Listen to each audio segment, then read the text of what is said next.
Hey everyone, Selena for Who is Jesus Today. I told you I would be back. Here I am. Yeah, I did change the outfit because it's a new day. Okay. I didn't want to do another video yesterday. Okay, so let's just recap a little. Again, we are talking about isms. Isms has caused a lot of harm in our society, and yes, and they've also been used a lot out of context, misuse, used to also control, right, about power and dominance.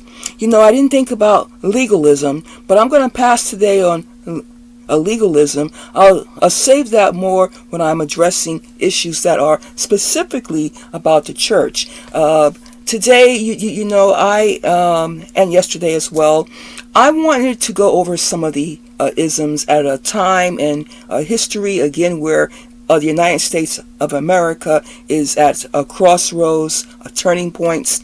And there's been some words that have been really dangling over us for some time. I would say in the last 4 years, 8 years, you guys know out there, right?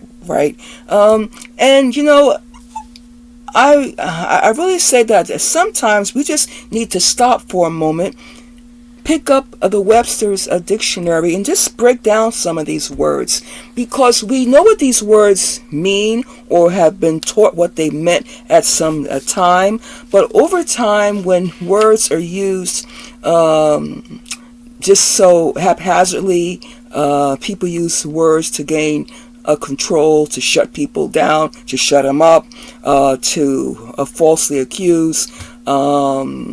It's just that we have to sometimes stop, put the car on brakes and say, wait a minute, what are we saying?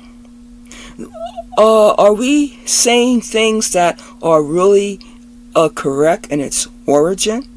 Like I hit on yesterday, Christianity, evangelicals, how that word has been used to refer to a particular type of segment of society, of people who look a certain way. Evangelicals it's a melting pot. We are the most colorful, I'll say it again, the most colorful people on earth, because we are expanded all throughout the world, throughout the nations, which is the heart of God. So I'm going to hit today on some few more isms, and I want to get through all of these isms. But I also, you know, yes, I do choose my words correctly, and I do trust the Holy Spirit to lead and to guide me. No, but you know what? I'm not here to make everybody feel good or happy about this, or that someone doesn't find something that makes them uncomfortable or offensive. But I also like to pull off the layers of hypocrisy and heresy and just really, you know, error and misconceptions. And am I above and beyond that? No, not at all. So I'm pulling off some of my layers as well as trying to help others pull off some layers, things we have thought because we've been trained to think a certain way for most of our lives. Right. So let's talk on the topic of racism. Ooh, what a big word. Now, we hear a lot about who's a racist, she's a racist, he's a racist, and I think sometimes when you're not a part of a majority group, and you are in the category of the minorities, okay, hello, you feel like you can just brush off perhaps some of your own feelings of prejudice and biases, and how you even discriminate people sometimes without even being aware of it. I'm going to really go deep in on this one, okay? Yes, so yeah. Teacher Selena is here today, okay? Welcome to a Google Classroom. Not that you don't know some of these things. Some of you out there are scholars on the topic. But even knowing something and doing it and living it out is two different things, right? So let's all feel a little bit of an ouch, okay, today. And this is not intended just for people who believe in Jesus and know the Lord. You may not be sure. You may be an agnostic. You come across this channel. You may be a part of Antifa. You may be a communist or whatever, or a socialist or a capitalist. You're all welcome. Okay. And whoever, if you are a racist, okay, stop in and let's deal with this. Okay, if you think you are, if you're self-identified, or if you're not sure, or if you're in denial, whatever. Because I think that too many people, though, are hiding their own biases and secret and prejudices and discrimination. And people are hurting out there because they'll say, well, you know, I can't be a racist. I'm not a racist. Are you sure about that? Okay, so how do we define this? First of all, let's break this down culturally. The way race is defined in some societies and cultures and countries, it is not going to be globalized. So, the U.S. has a certain type of history, our struggle in this country of injustices, and so, race sometimes gets really broken down predominantly in two groups: people of African descent, European descent, black and white, right? And so there's a whole lot of people in the middle that sometimes aren't really counted for and overlooked, because if we are honest, this is a truth. Generationally, people have been mixing for a while in the Americas. That's North, Central, and South in the Americas. And at the same time, in our more recent history, people have been willfully marrying people across different ethnicities and races as race is defined. But race, I want to say this is my position. Race scientifically doesn't really actually exist the way it is defined. People are broken down by regions, and within those regions there's adaptation to certain foods and climate, which will affect phenotypes over time. That's pretty much where I stand. But if people are isolated in a particular place long enough, I believe they grow more and more in similarities, and that is in pigment, in hair texture, in body type, in eye color, in a stomach, like what some people in some parts of the world are more prone to I guess not being able to tolerate milk, okay, and some can't have gluten, and some don't have wheat, and some people are able to eat more dairy and handle it. And this is also a regional. It becomes a part of genetics, and so we are all one human race, but we've been also together for a while, and we've been isolated for a while, and that has created different types of gene pools. And then we have also brought ourselves together, some unwillfully, and some come together in unions willfully, and then we become the product of Asia, Africa, Europe, and Latin America. Yeah, people like that do exist. I know that, and you can find a little bit of you on each of those continents. And there are a lot of people like that, and maybe some not as much. And there are those who can be defined more solely to one part of the world or people group. That's true. I think that is still the majority, and that mixed people are still a minority within a minority within a minority, I would say, worldwide. But racism, you have to first think about how people see themselves in terms of race. How people see themselves in terms of race in the United States will not always correlate to how people see themselves in terms of race and the, say, of the Micronesians or people in the South Pacific islands, people in Central Asia. Okay, it's not always going to neatly be a package the way it is, with the way people attempt to do it, because it's never neatly packaged. But the way people attempt to do it, especially in the New World, because we all know how colonization has impacted these isms. And with all of these isms, it causes more divide.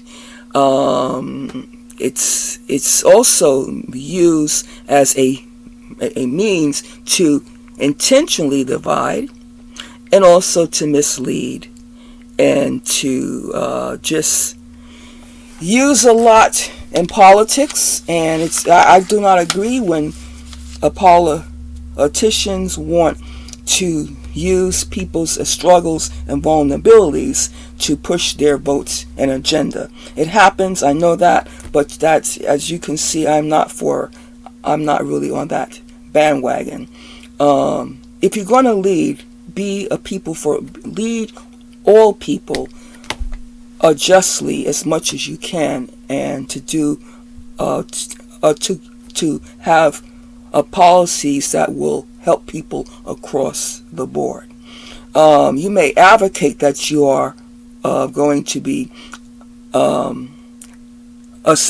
helping a segment of society, but that also just all remains to be seen, because lots of promises are given to a society, and very few of them often gets really carried out. And so this is why I don't put all of my eggs in the basket for anyone who says they're running for any office. I put my full trust in the King of Kings and the Lord of Lords. But people who are in positions of power, they have to be held to a higher standard of accountability. And the issues of race has brought a lot of divide, especially, say, over the last couple of years. And it doesn't seem to be really, say, a settling down. So let's see about racism. It's prejudice, discrimination, or antagonism by an individual, not only institutions, by an individual, a community, or institution, against a person or a people group based on their membership in a particular racial or perceived racial or ethnic group. Typically one, and it's more, of course, this is geared toward a minority or people in any kind of marginalized group. Okay, so let's just start there. Racism, this concept of feeling above or better than other people. First, it's on the inside. It can be very silent. It's a feeling. Not everyone who has racist feelings, racism, who think in those terms, will actually always manifest, at least not overtly, in actions that are leading to discrimination. You may not be put in the category as a racist because you're not of the majority, right? You're not a white American, but at the same time, anyone can have prejudice feelings towards anyone for any cause or reason, and with that prejudice, you can begin to discriminate. But not all the time when people are having bias and prejudice feelings do they always act out on it, at least not in overt ways, but I think that what happens eventually, you'll see it, they'll be passive aggressive about it. Because it's hard not to feel strong prejudice feelings and to not act out in some way to discriminate those who you see differently, or you don't approve of it, or you see them as less than, and you just see that you're a society, you're a people group is superior. Superiority are works of the flesh. It's rooted in pride, arrogance, but I mean, you know what? Nobody is all of that. All of us are prone to the same calamities, destruction, gains and loss. And when we think that we are a superior and above everything or everyone, well, we're going to be in for a big surprise. Because on a personal level, I like to deal with racism, prejudice, discrimination on a personal. I mean, I say personal. I mean for us to look at ourselves and say, well, I can't be a racist, no, but can you be prejudiced? Anyone can be prejudiced. And at times people are hurting because they're not getting what they need or the treatment that they need. And this can even be in a church.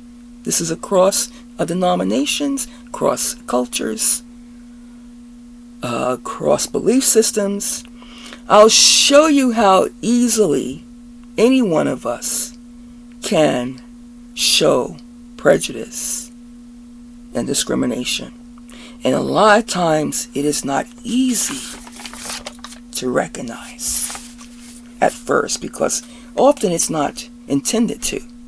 But when a person is an advocate racist, you know, they would want you to know, and they will promote that their group and their society is number one. Okay. So would you say that any group of people can carry out a racism? I say yes. I say that any group can, but not always. It depends if that group is in a place of a power where they can dominate and get away with it as well. As our society becomes more and more advocates for justice for all, then people who want to carry out a racism should be stopped and not allowed to proceed with this. But it's not a perfect world, it's a fallen world. And you can be a person from, say, let me just say something. You could be from Mongolia, and someone could be from, I don't know, say Ghana. Either one of them can show towards each other actions that are contributed to racism. But you wouldn't know that until you start to act on your prejudices. And then those actions will be discriminating. Okay. Now when it comes to my coffee, I am very discriminating in my tastes. It has to be a dark roast, Italian roast. Yeah, I will compromise for, say, Ethiopian coffee. One of my favorite is Ethiopian, and it's usually medium. But I'm usually a dark roast girl, and so I'll be very clear. Do not give me light roast. No, okay? I don't buy it at all. I will invest in medium, but again, that's usually if it's just Ethiopian. So, yeah, I like the French roast. So people say they have discriminating tastes. Okay, that's really about preferences, right? But I want to give an example of how I'm going to flip it. I'm going to talk about us even as Christians. How we can discriminate and it's not based always on race. So here's a scenario. You're a restaurant owner, and you are a Christian restaurant owner, and you have this big, nice buffet, and there's a lot of people today. And you are looking outside to see how many people who need their seating arrangement. Okay, so some family out there, the women are wearing the hijab, so you automatically assume that these must be, Muslim people. And and so we're called to love as God so loved the world. Okay, but I can understand so maybe you're feeling some levels of discomfort. Feeling discomfort, uncertainty doesn't automatically make you a racist, a prejudiced person, a bigot, or whatever. But you came across some people also out there who are Christians. You know they are because you have seen them around, say, in the church you attend. But they're back there at the far end of the line. And really, this Muslim family, or who you perceive to be Muslims because of how they are dressed, their attire, and they may be speaking a different language. And I know that we often correlate Islam to the Middle East, but not always. In fact, one of the countries that have one of the largest populations of Muslims is Indonesia. Okay, there are Muslims in Russia. Okay, and so there are Muslims in the Philippines. Okay, there are some in Puerto Rico to a lesser extent, but some. So, but you're gonna think, okay, maybe they are Middle Eastern though. Okay. And you decide when the next seats are available, you're going to give the people who you know, who you are comfortable with, who you've seen around in your church. Okay? So a little bit on more kind of a, say, acquaintance or friendlier terms. You put them in the seat, but you do it maybe in a kind of a sly way. You kind of bring them around gradually, and then they start to take the seat.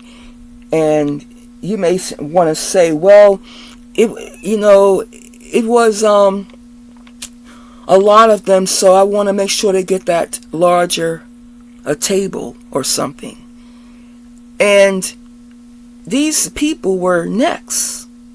So this is an action of, what do you call this? Let's say, is it racism? Is it someone's being prejudiced? Well, prejudice leads to discrimination, but not always. In this case, it did. Or is it all?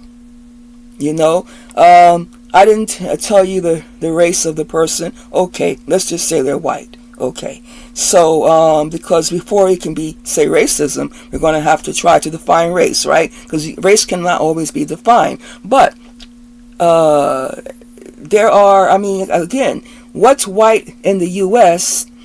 is one thing, and what's white or not white in another part of the world is something else too. Okay? So, but we're going to stick with, this is more about, say, religion, or for whatever a reason they're feeling uncomfortable. Okay, so, when it comes to business, I look at it this way. I know we are of the family of God. God's put in my heart a love for, God is helping me to grow into loving all of his creation. I've been on this journey for a lifetime, and you know what? It's not easy. And we all have our favorites, right? But, at times, you have to say, you have to call out what's wrong. It doesn't matter that owner knows those people from his church, okay? And so he was kind of looking out for them, kind of like being a friend. It doesn't go that way in business. This is an act of prejudice, because you don't get to take a people who you are comfortable with and who you know, and you give them the preference. If it's your own family and they're doing injustice to a person of another background or religion, and you think it's okay, or you allow it and you downplay it just because they are of another belief system, or they're from another place. Now, listen, guys, we're not perfect in this. I'm not. All we sheep have gone astray. We do things wrong to one another without even really thinking about it. Okay? Just say if the owner was African American, and he's seeing people from his church that he knows. There could be a mix of black and white. So what do you call this? Well, this is an action of injustice, because rightly so. And maybe these people are a little more passive. They don't speak English as well, so they're not able to defend themselves as they should. You see? And so my thinking is, this person's rationale is that they can get away with this. And so they're going to do what they want to do. It's their restaurant, they're the owner, they know these people. I'll seat them next if I want. I'll sneak them around. These other people, they're not going to say anything that much. Well, I don't think this is really rooted in racism, but this is an action of discrimination. I'm saying that because we can show feelings of a prejudice toward a people all the time within the same race for whatever reasons, and show them indifference or neglect. You don't have to be people's buddy, but when we come into walking in God, we want to do what's right. We want to do what's just. Do we do it all the time? No. But what I like to send out here is a clear message. Just because you don't have the label racism attached to you, or you say you cannot be you're not of the majority, so you cannot be a racist. Okay, let's look at it this way. Discrimination is very serious, and it hurts all of us. And so you may feel, your connection and your bond to certain people, but you don't want to step over others who you don't bond with just because you don't like their accent, or how they dress, or their color, or where they're from, or their belief system. You don't have to hang out with them. You don't have to marry them. You don't have to have tea break with them. But when it's the opportunity to do something that is just, we all have to make that decision. Okay? And if it's even your own relatives, sometimes you have to say, well, I won't be able to do this and carry this out for you because it's going to be injustice to that other person. Now, again, we're going to mess up. But you see, this is what I want to take down. The layers of hypocrisy in our society when we say, well, I'm not a racist. But are you a prejudice against the people who are too short? I'll get to that one. You don't have to be into short people, but you don't have to treat them poorly. That's my point. You don't have to say, well, yeah, I'm into short people. No one's telling you to be into short people. No one's telling you to be into any kind of people. You don't have to be into any kind of people. We're talking about treatment. Okay? Right. You can be into whoever you want to be, and that's called preference. But preference is not the category of prejudice and discrimination. So I want to send a clear message out there. Kind of let's stop it a little bit, because you know what? We got to bring our prejudices to Jesus when they start to, flare up for whatever reasons. Now, if you got some good self-control and you care about protocol, you may be one who has all kinds of prejudices, but you don't really discriminate. You already know, I don't like the way people talk from here. I just don't like how they eat, But you're not going to mistreat them. You're not going to put them at the back of the line because you don't like the way they sound or their accent or how they dress, right? And so, yeah, I admire people for that. You feel it, but you're not going to just let it manifest and hurt up people's feelings and make them feel less than. But you might sometimes. This is why we need what? We need the grace of God. So I want to say for all of us, let's check our hearts. I mean, we can point the finger and say, well, he's a racist, right? Right. This has been going on for a while. But when's the last time you behaved towards someone with a prejudiced attitude? You see? And when we act this out, it's discrimination. We're going to always have issues, guys, of indifference and having to make a decision all the time. Will we do what's right or wrong? I don't like the way this person acts. I have a bad experience from people from their country. Okay, so, but what are you going to do now? You may have had a bad experience with maybe 10 people from their country. But now this one individual, you have to make a decision. Let me deal with them based on first who they are. Just get to know them. Let me see if I don't like them or not. Let me judge their character. But when we don't like certain people, and even if we feel, well, they're of a different background, I'm not used to people from there. Okay, you deal with that. That's fine. You deal with that. The next thing is, will we choose to discriminate because we are uncomfortable, or we're not used to people from that place, or we've had a bad experience? Listen, everybody's experience is real.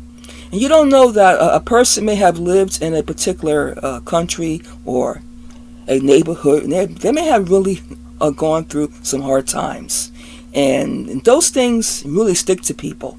Our experiences are our experiences. And to be able to rise above being discriminated from a different race, ethnicity, it really takes some strength. And I want to say that all of us are going to feel at sometimes that we are going to be mistreated just because of how we were born and who we are. It isn't always about race and color, but sometimes your personality. Sometimes because you just stand out for being you. People just don't know why you just being you. Well, you're being you because that's all you really know to be is you. And if they can't take you, okay. Maybe there's something in them that they can't overcome that hurdle of prejudice. The other thing is, we have these feelings. Let's not be in denial. Let's not keep pointing the finger out. He's a racist. Well, maybe you are a very prejudiced person against certain type of people who don't have maybe a higher standard of education according to your terms, who didn't go to the same type of schools, okay, who don't believe like you. Yeah. I'm not pointing at anyone. I'm pointing first at me and say, well, these are all things that I have to have worked out all the time in my own heart. And just because someone is prejudiced towards me, the feeling is to return that. But then if I'm going to walk in God's love, God help me not to just reject someone because they have rejected me. And that is not easy. Anybody out there says that's easy? I think you say no, it's not. A part of serving Christ is going to be rejection. Now people, I said that it was a Christian that did not do what they should have done. And to reverse it, we know that often Christians are discriminated against because of our biblical convictions and standards. So we can flip that situation and say, hey, if that was a someone of a other religion that were going to give a preference to someone in a seating arrangement because, that's their brother and sister, and you're not. So either way, when we are not going to give people justice based on what they believe, how they look, we're going to make it really obvious that we're going to show a preference and we're going to act on that. That is not the best practice. So let's think about racism more and what it really is. A person can be a racist and very quiet about it. It's when they discriminate. That's when you will say that. But and I know they say it's institutional. I'm not really going there. Yes, I know. It can be. But you know what? It's also individual. We can't just put all the responsibility and throw it off on our institutions, on history and colonization. We have to each make a decision every day of how we're going to treat each other in our society. So let's jump away from that one a little bit. That will, that take a lot of time there because I got this kind of in some kind of order here.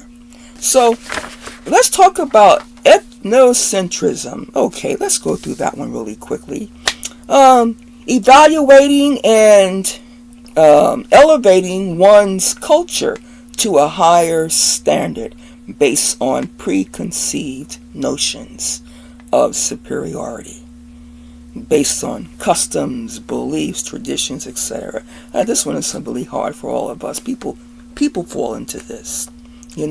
I think if you don't treat people badly, discriminate people who do not fall into your ethnocentrism, you think that, there isn't any place better in the world than the Bahamas. Some people feel that way. They say it's better than the Bahamas. That's a nationality. That's true. Some look at it as ethnicity, but it's nationality. Right. It's not easy to define always, what's a race, what's an ethnicity. But we know a nationality deals with the nation. Okay? But let's take, for example, the amazing country of Nigeria. There are many tribes. Several is putting it mildly. There are different tribes in Nigeria. I've come across them. I'm not going to try and call them all out, but I know there's Igbo and Yoruba, and they are distinctively different. They have a different linguistics, customs, culture. For us looking inside, from outside, it's one Nigeria. At the end of the day, they're all Nigerians, but to be honest, with inside of Nigeria, there are different tribal ethnic groups. And this is when you start to see ethnocentrism really take sometimes its bad turn, is when inside of a nation there are different tribes. There's different tribes in the Philippines. There's different ethnic groups all throughout Europe. And I think where we can see a lot of this is why has a lot of the conflicts that occur on a continent, like the European continent, is because different ethnic groups felt, again, a superior over the other ethnic groups. You have Central Asia, so you have Afghanistan, Tajikistan, Turkmenistan, Kyrgyzstan, Tajikistan. There's a lot of stands there. There's a lot that is going on there. You say, oh, Central Asia, but inside of there's so much going on. There are so many distinctions and ethnic groups, and that brings a friction. What do? If you know of Jesus, you keep thinking that the Lord says, for God so loved the world. We're going to have people that are going to feel that their ethnic group is the best thing that happened to the human race. Right. That's the extreme. You have some that feel they don't feel that way. They won't discriminate people who are not in their group, but they would rather hang out within their own tribe and group. Because why? Because of those places, not always of superiority, but also of comfort. And some people are just not able to be as comfortable with a lot of diversity as others. You know? We're not all the same, but it's what you do with it.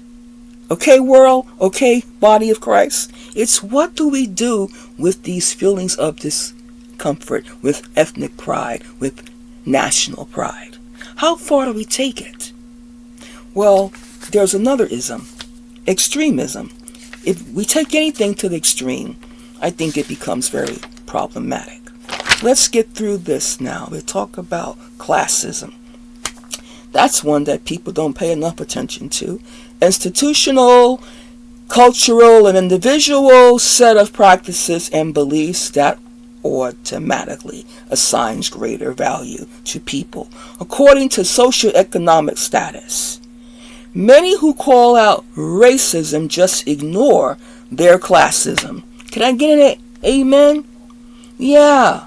But you say someone's a racist, but you're a classist. Hello. That's right. Because you went to some of the most stronger educational institutions. You come from a family of wealth. You have a strong heritage, right? You have, maybe you are related to some of the kings, and and so on, and it's been all passed down, and you can trace your history to this great one and that great one, and so a lot has to do with money. People are born into wealth. Some have to really fight hard and work hard to get it. Some do dishonest things to get it. You see? But classism is something that I think certain parts of the world are more prone to be classist, to have the issues of classism. I don't think it is as strongly thought of as much in the United States of America. Classism kind of gets swallowed into racism, but within a race, a perceived race, there's going to be different what they call classes. And why? Because it does a lot with the socioeconomic status, educational status, right? So just so you know, it exists, it's out there, and just because you would say, well, I'm not this, I'm not that, but you might be a classist, okay? So God help us all, okay? Colorism, okay. Let me tell you something about this one. I met a man, and he told me this. It was funny. He says, you are short in the United States, but you'll be tall in Asia. That's what he said. Referring to women. Okay, he was referring to women. And I guess he's right. He was, and by the way, he was from an Asian country, and maybe China, but that's been a little bit back, I can't tell. So he was making this distinction here. In other words, you are one thing one place and something else some other place. Again, with colonization throughout the history of the Americas, we've gotten lots of different colors and shades of people.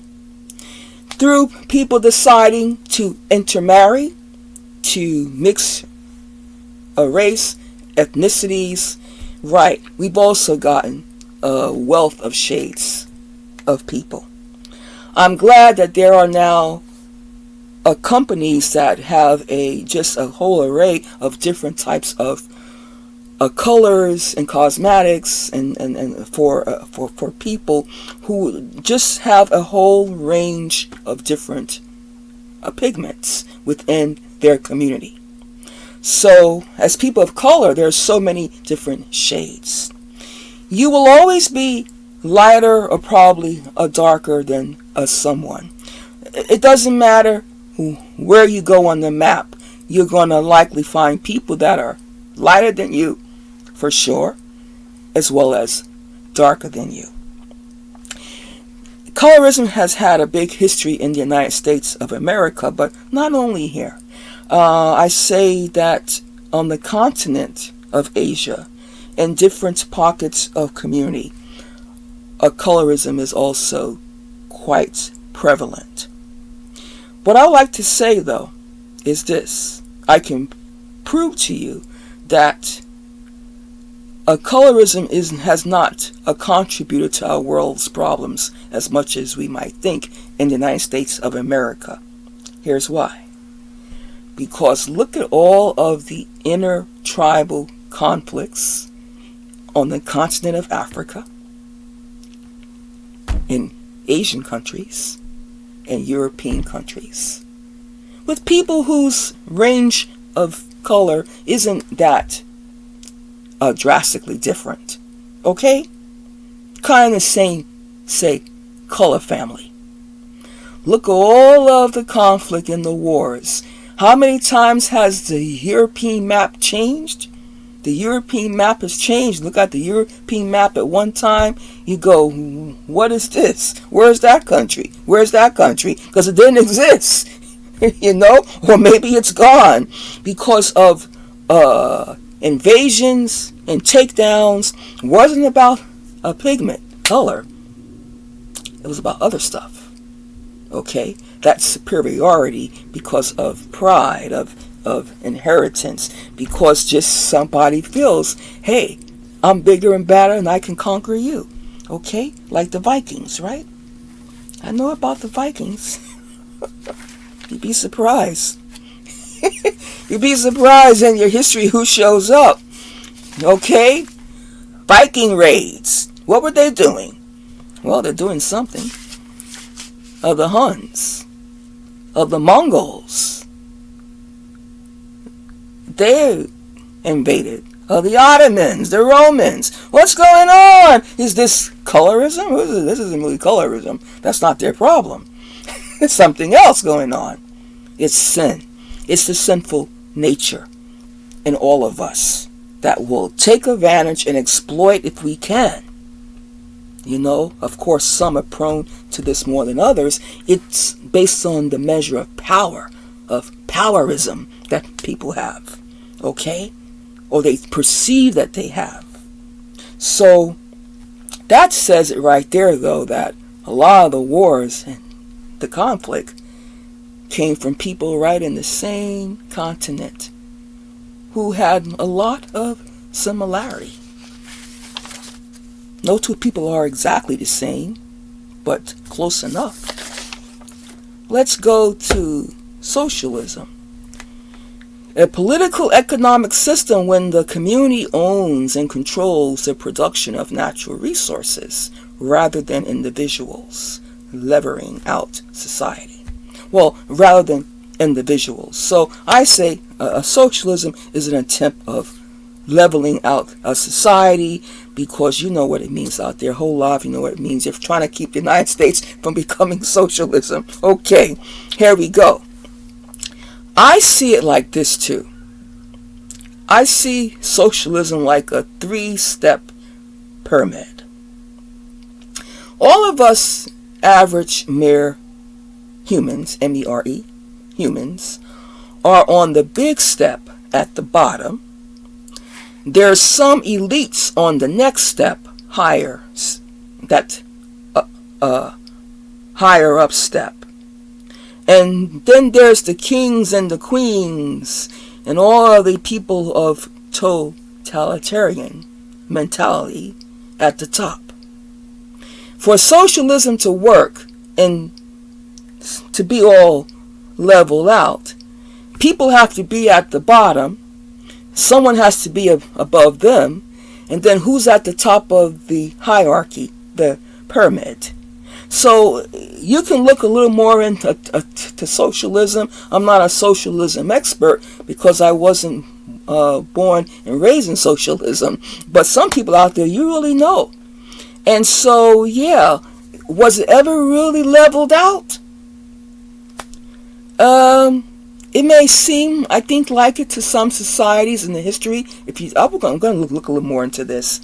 And in the beginning, but as time went on, the people on that first floor of the pyramid started to have more and more poverty and struggle.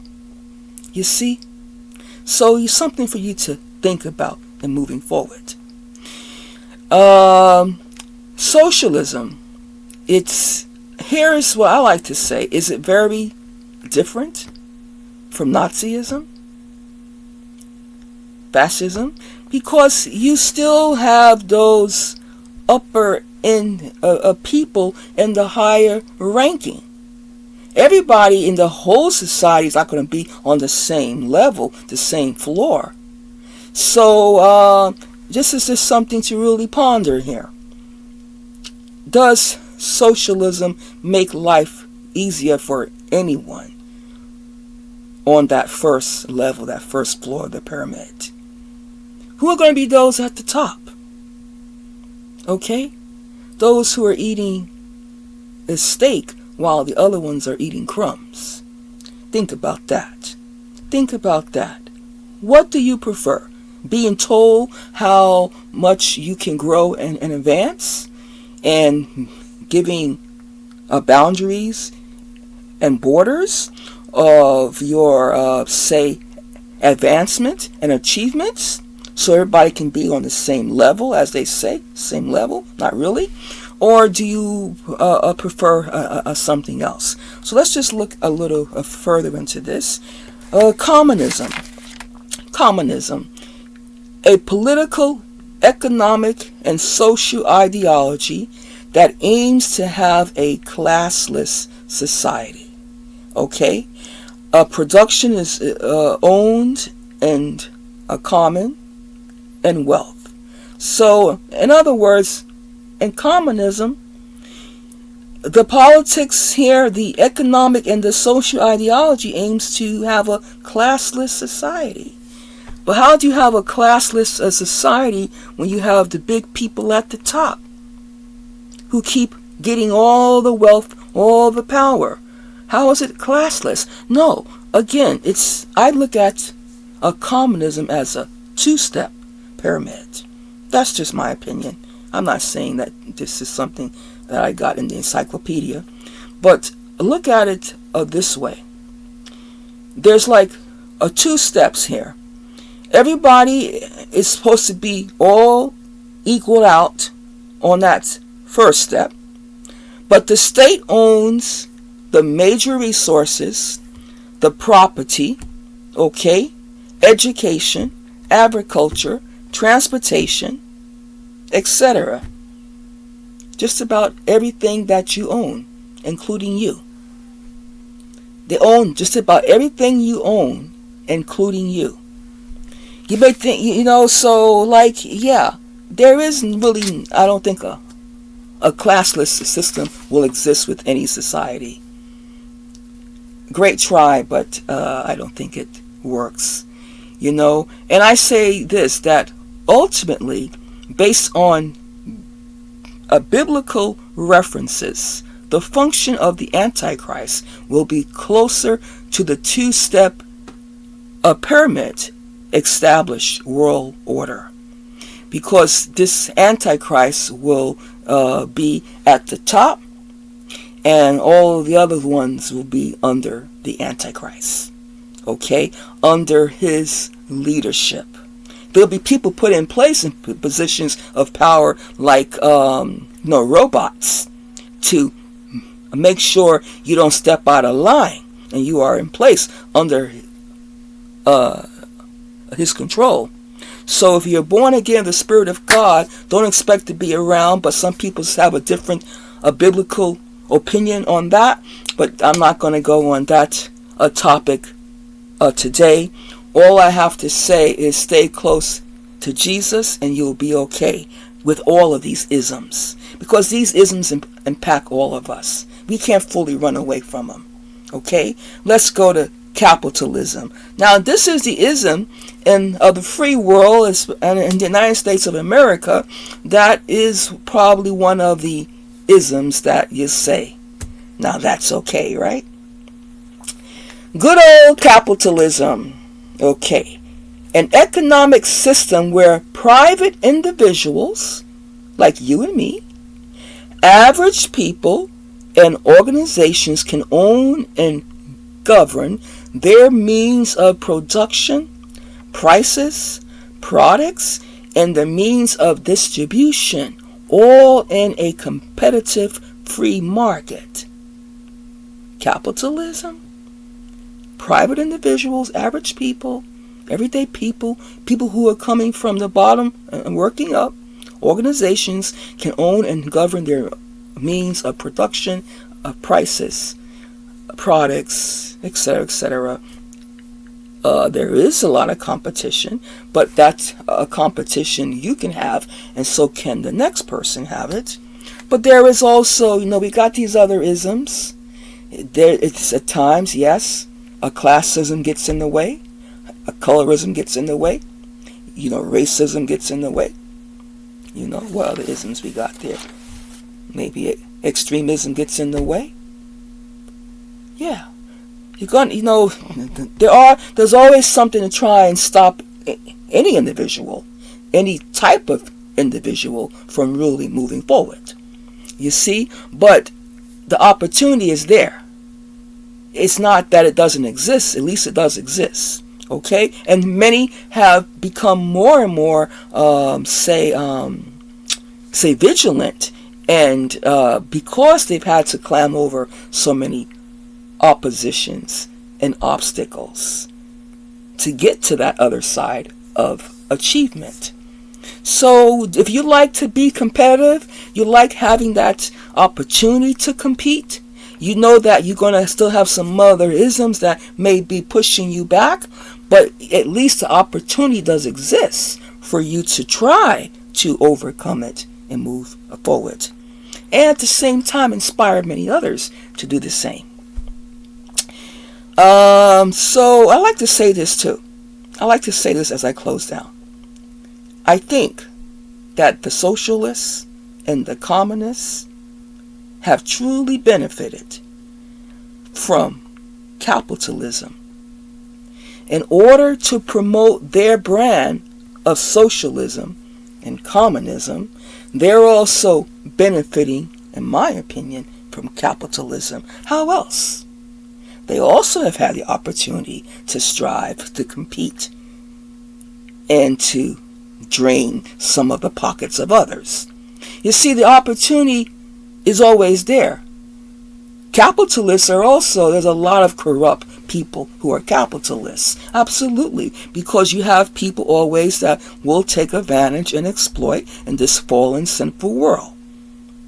So is the solution just to remove the opportunity for someone to misuse and abuse a system? Or should we leave that system intact, but we're going to have to just really depend. Some people are unscrupulous, and so, but see, they get that opportunity to be that way. But I believe in this, that be not deceived. God cannot be mocked. Whatsoever a man soweth, that shall he also reap. So if you are corrupt capitalist and you doing you got an organization and you're allowing these, you got a single moms in there struggling, you could really give them better benefits and a little more increase in their salaries. But you are full of greed. You got a lot of greedy capitalists, because greed is about the heart too, isn't it? You see? But at the same time, for those that want to push socialism, communism, you have benefited, if we're really honest, from the history also of capitalism. Right? Because that's how you're going to have even you have obtained wealth. You have obtained wealth. You have enough wealth to have private agents and security. The people, at the bottom of the step in socialism, will they be able to have those kinds of benefits and afford that? Or just the people at the top? The people at the top, they stay at the top. Make it make sense out there, right? Somebody out there. All of these isms. Well, I like to say this.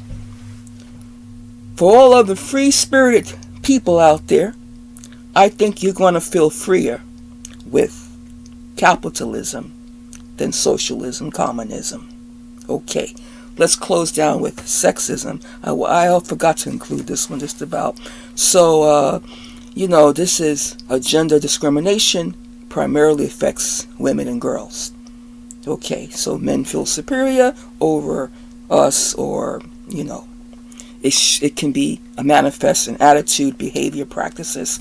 I think, I'm going to have to spend another time on that one. And I will address this more in the context too of the church.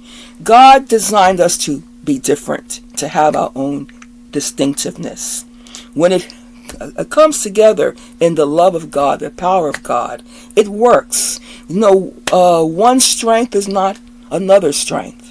But we do have a society where women and girls have been taken advantage of and exploited because sexism has been allowed to stay in place when it should not be in place in the workplace, okay, in schools. God, I believe God has called men to not just provide, but also to protect.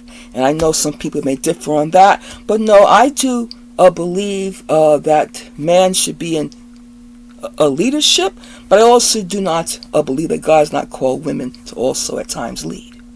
You see? But at the same time, that we can work together in our differences and respect each other and not let ourselves fall into a sexism in the house of God, that one is just better than the other. Well, one won't be great without the other too, right? Because we need each other. So that's a little bit, I'm going to end out now. I managed to put this all in two. If you got through an hour of listening to this topic, that's great. I was not in a hurry this time. This is for some people to listen to at once. Maybe you'll break it down, you'll come back. But I wanted to speak out on some of this because I think that, we don't feel comfortable to open up and say we even feel that we feel these things. That, too often people are discriminating people within their own communities. And, you can keep pointing the finger at racism, but what are we are doing every day in our lives with each other. Not just looking at the institutions and the history of discrimination in institutions, but what about us? You see, it's so easy to mistreat someone, and sometimes we will, and we take it to God and we correct the problem, because we are a fallen world. And if you feel you can't really like a person and be around them, you don't understand them, you're not comfortable, then don't. But just make sure that you don't have to treat them bad and discriminate them and continue to be around them, because we are all entitled to preferences. And I don't believe it's wrong to have preferences. We have them, whether we will admit it or not. But when your preferences causes you to now discriminate those who don't fit into your preference, then we have a problem, right? Then we have a problem. And if you have that problem, let's take that problem to God. Okay? Those are my thoughts on this today. I won't be doing a video on this many times soon. I don't think I really need to. But I may revisit a few of these topics again and open them up more in hindsight of the Christian communities and just of the world in general. Let's talk about it. Point the finger, yell, and let's sometimes really talk about it. Okay? So that's it, everyone. Enjoy the week that is coming up. It's an important week. Be led by the Holy Spirit. Yes. You can like and subscribe. Until next time, shalom.